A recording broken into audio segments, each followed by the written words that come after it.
पहला तो मैं ये सोच रहा हूँ कि सलमान खुर्शीद को ये तो मानना पड़ गया कि राम का अस्तित्व है, वरना ये तो 100 साल से भगवान राम का अस्तित्व ही खत्म करने में लगे हुए थे। देखिए, कोर्ट का जो भी निर्णय हो, हम ओबीसी का पिछड़ों का नुकसान नहीं होने देंगे। जो टिकट देना है उसमें तो पार्टी ही देती है ना।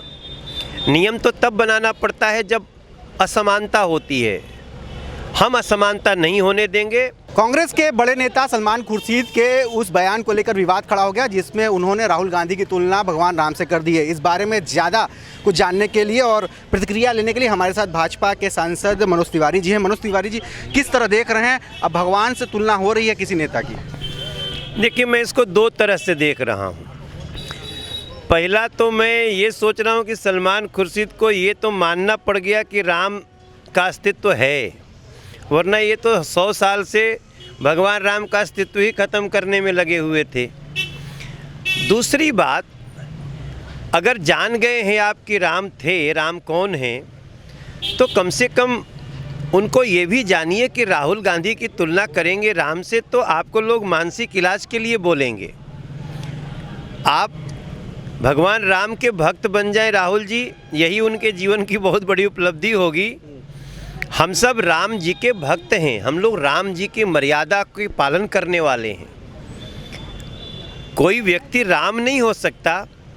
अगर उनकी ये मानसिकता है तो उनको अपना इलाज कराना चाहिए। अच्छा, अभी तुरंत हाई कोर्ट ने एक फैसला दिया है जो सरकार की तरफ से ओबीसी की लिस्ट थी, सूची थी, उसको खारिज कर दिया है और उसी आधार अब बिना ओबीसी आरक्षण के चुनाव कराने का निर्देश दिया है। तो क्या आप यूपी में एक बड़े नेता के तौर पे जाने जाते हैं, दिल्ली में आप सांसद हैं, क्या कहेंगे इस पर? क्या उस पर अब सरकार आगे बढ़ेगी, भाजपा आगे बढ़ेगी?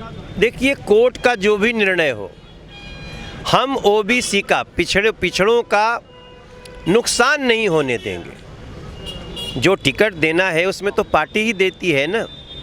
नियम तो तब बनाना पड़ता है जब असमानता होती है। हम असमानता नहीं होने देंगे।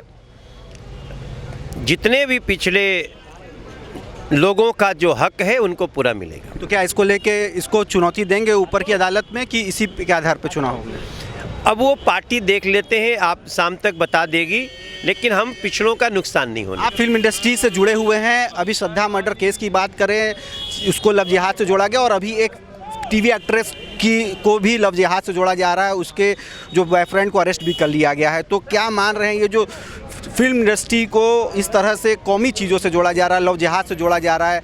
आप भाजपा के नेता भी हैं और एक फिल्म अभिनेता भी हैं, तो किस तरह देख रहे हैं?